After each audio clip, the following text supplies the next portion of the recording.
ये वही नीतियां अपनाती है जिस तरह से हिटलर था ना, मैं हमेशा से कहती हूँ, जिस तरह से नाजी का हुक्म वो चलाया करता था। चोला पहन रखा था उसने राष्ट्रभक्ति का, और लोगों को कहता था मुझे लाओ, मैं देश में ये कर दूंगा, वो क्रांति लाऊंगा। समय आने पे उसने देश को भ्रष्टाचार बिल्कुल बर्बाद कर दिया, जर्मनी को। उसी तरह से ये जो सूडो नेशनलिस्ट बैठे हैं ना केंद्र के अंदर, जो नकली राष्ट्रवाद का एक चोला पहन के, ये जब बेनकाब होंगे, बहुत बुरी तरह से इनको पूरे जम्मू से ही नहीं, पूरे भारत के अंदर से इनको हटाया जाएगा। ये नहीं कहा जा सकता कि हम बोले सड़क टूटी है, ये कहीं भारत माता की जय। भारत की असली सेवा लोगों के काम करने में है, लोगों के लिए काम करने में है। डेमोक्रेसी कब प्रिवेल होती है? जब आप लोगों के लिए सोच रखते हैं, लोगों के लिए नीतियां बनाते हैं। क्या किया आपने? आप हमें सिखाएंगे भारत माता की जय कैसे कहना है? जो कभी आप प्रश्न लगाते हैं राष्ट्रगान के ऊपर, कभी आप प्रश्न लगाते हैं बाकी चीजों पे। आप तो खुद जो गरिमा है हमारे देश की, उसको बाहर जाके कई बार आप उसे खुद उछलनी करते हैं।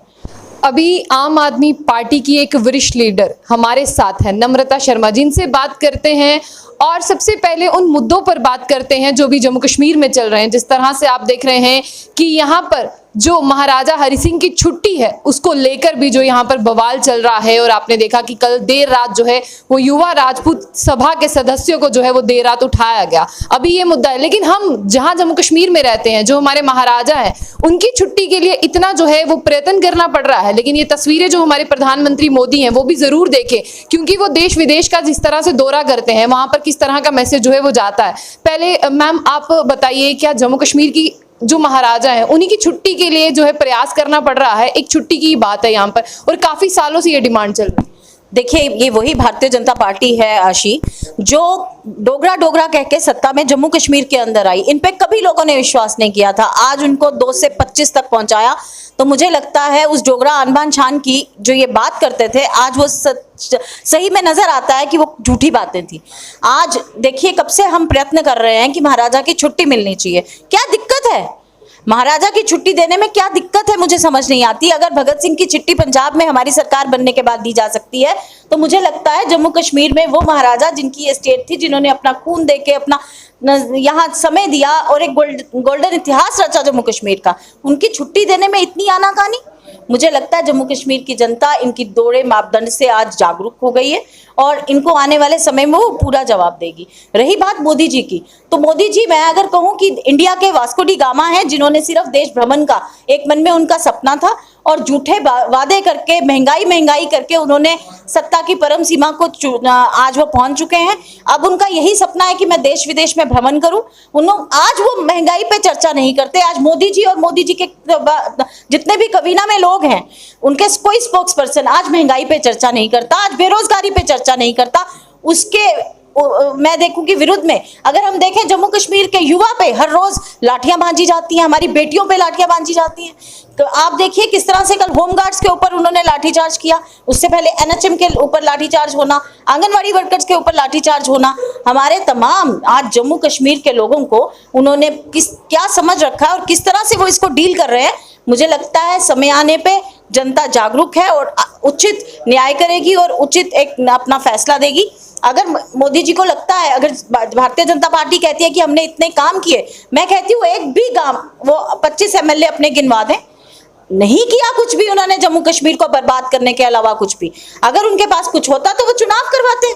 पिछले 4 सालों से उन्होंने जम्मू कश्मीर को केंद्र से चलाने का काम किया। चोरी दरवाजे से वो जम्मू कश्मीर के अंदर घुसे हुए हैं और चोर दरवाजे से ही वो इसको चलाना चाहते हैं।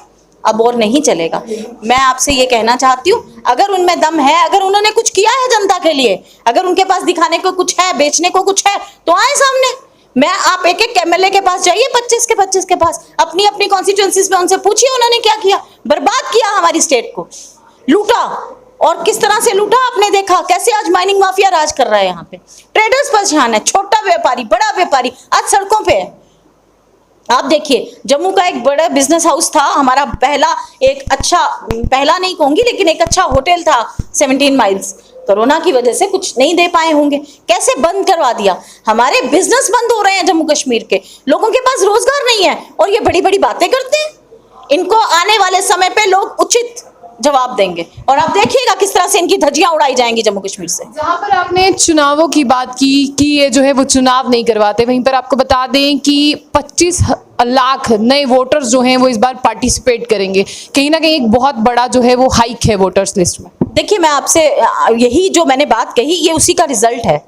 जो 25 लाख वोटर्स की इन्होंने बात की कि आउटसाइडर्स को हमें लाना पड़ेगा, वो इसीलिए कि पिछले 8 सालों में उनकी नाकामयाबियां रही जम्मू कश्मीर के अंदर।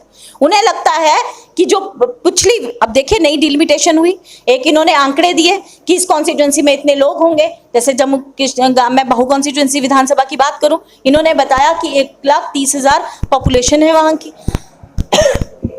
कैटेगराइज किया कि एसटी वोटर इतना होगा, शेड्यूल कास्ट वोटर इतना होगा, दूसरा वोटर कितना होगा, और आज वो कहते हैं कि इसके बाद 25 लाख वोटर। तो मैं आपसे ये बताना चाहती हूँ कि एक विडंबना की परिस्थितियां उन्होंने जम्मू कश्मीर के अंदर बना रखी हैं। आज जो परिस्थितियां हैं वो लोगों को सिर्फ भड़काना चाहते हैं, पागल बनाना चाहते हैं। अगर उनके पास 8 साल की उपलब्धियां होती तो वो चुनाव में सीधे आते ना। ये कौन से रास्ते अपना रहे हैं? हम कहते हैं यहाँ जो रहने वाला, इन्होंने पहले डोमिसाइल बनाया, एक पूरी कंप्लीट एक्सरसाइज की। 5 अगस्त को जब इन्होंने 370 यहाँ से तोड़ दी, एक इन्होंने कहा जी आपके स्टेट सब्जेक्ट को नल एंड वाइट किया जाता है, इसके बाद एक डोमिसाइल बनाया जाएगा। जो भी यहाँ रहते हैं पिछले 25 सालों में उनका वो 15 सालों से उनका डोमिसाइल बनेगा। 7 सालों से जो बच्चा यहाँ रह रहा है, जो पढ़ रहा है यहाँ पे, जो शिक्षा प्राप्त कर रहा है, उसका डोमिसाइल बनाया जाएगा। फिर वो जो पूरी गवर्नमेंट मशीनरी को यूज किया गया, जो सारा उसमें फाइनेंस इन्वॉल्व हुआ, वो कहाँ गया? ये तो लूट खसूट है। इससे ज्यादा लूट खसूट, ये कहते हैं कि हम भ्रष्ट नहीं है, इनसे ज्यादा भ्रष्टाचारी मुझे लगता है आज तक जम्मू कश्मीर में कोई आया नहीं। अंग्रेजों ने भी जब शासन किया, इसी तरह से उनकी दमनकारी नीतियां थी भारत के ऊपर, इसी तरह से वो रोज अत्याचार करते थे। ये भी अत्याचारों की सरकार है। आज जिस तरह से हम देख रहे हैं कि जम्मू कश्मीर का युवा आज हताश हुआ फिर रहा है। आज ये बात करते थे बहुत हुआ महिलाओं पे अत्याचार, तो आज इन्होंने महिलाओं के अत्याचार पे कौन से ऐसे कानून बनाए कि आज महिलाओं पे अत्याचार रुक जाए? लोग अब समय आने पे इनको उचित जवाब देंगे। क्या इन्होंने महिला आरक्षण बिल को लाया कि उसे ताकतवर बनाए, वो पॉलिसी मेकिंग में अपना रोल अदा कर सके? नहीं। इनकी जो दोहरी नीतियां हैं, इनके बोलने में, इनकी करनी और कथनी में जो अंतर है वो साफ नजर आता है, और यही अंतर जो है इनको ले डूबेगा। मैं आज आपको बताना चाहती हूँ किस तरह से आज स्कैंडल्स पे स्कैंडल्स बाहर आ रहे हैं। अगर हमारे बैंक की लिस्ट निकली जम्मू कश्मीर के अंदर, कितना बड़ा घोटाला सामने आया। FAA की लिस्ट निकली, कितना बड़ा घोटाला सामने आया। PSC की लिस्ट निकली, कितना बड़ा घोटाला सामने आया। पूरा जम्मू शहर जो मंदिरों का शहर है उसे प्रदर्शनों का शहर बना के रख दिया। कल से हमारे राजपूत भाई जो महाराजा की छुट्टी मांग रहे हैं, बैठे थे धरने पे, उनको उठा के ले गए। ये किस तरह से अत्याचार करते हैं और दिखाते हैं? ये भ्रष्ट सरकार है। ये वही नीतियां अपनाती है जिस तरह से हिटलर था ना, मैं हमेशा से कहती हूँ, जिस तरह से नाजी का हुक्म वो चलाया करता था। चोला पहन रखा था उसने राष्ट्रभक्ति का, और लोगों को कहता था मुझे लाओ, मैं देश में ये कर दूंगा, वो क्रांति लाऊंगा। समय आने पे उसने देश को भ्रष्टाचार बिल्कुल बर्बाद कर दिया, जर्मनी को। उसी तरह से ये जो सूडो नेशनलिस्ट बैठे हैं ना केंद्र के अंदर, जो नकली राष्ट्रवाद का एक चोला पहन के, ये जब बेनकाब होंगे, बहुत बुरी तरह से इनको पूरे जम्मू से ही नहीं पूरे भारत के अंदर से इनको हटाया जाएगा। आज अगर इन्होंने अपनी उपलब्धियां गिनानी होती तो ये उपलब्धियां दिखाते कि इन्होंने बच्चों के लिए क्या किया, दिखाते कि इन्होंने युवा को कैसे रोजगार दिया, दिखाते कि बुजुर्गों के लिए क्या सोच रखी, दिखाते कि महिला के लिए क्या सोच रख के आगे बढ़ रहे हैं। इस तरह से कहना कि हम ही सबसे बड़े देशभक्त हैं, देशभक्त हुआ करते थे जिन्होंने तब भी जेलों में सलाखों में अपनी पूरी जिंदगी बिता दी। देशभक्त वो लोग थे जिन्होंने, क्रांतिकारी थे जिन्होंने देश को आजाद करवाया। आज ये झंडे पे भी सियासत की इन्होंने, उस झंडे पे जिसको आज तक इन्होंने अपने ऑफिस में कभी लहराया नहीं। ये झंडा हर भारतवासी के दिल में बसता है। ये क्या दिखाएंगे कि क्या होता है भारत के लिए प्रेम?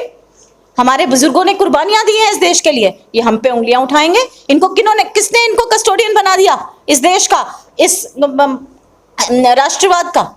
हमारे जम्मू स्टेट जो है, मुझे लगता है महाराजाओं ने शुरू से कुर्बानियां दी, इसको सींचा, इसको लेह लद्दाख करगिल तक इसे बढ़ाया इसका, और इसको पहले तो स्टेट को तोड़ के रख दिया, उसको खंड खंड करके रख दिया इस हमारी स्टेट को। उसके बाद इस पे जितने ज्यादा हों उतने ज्यादा सितम करते गए।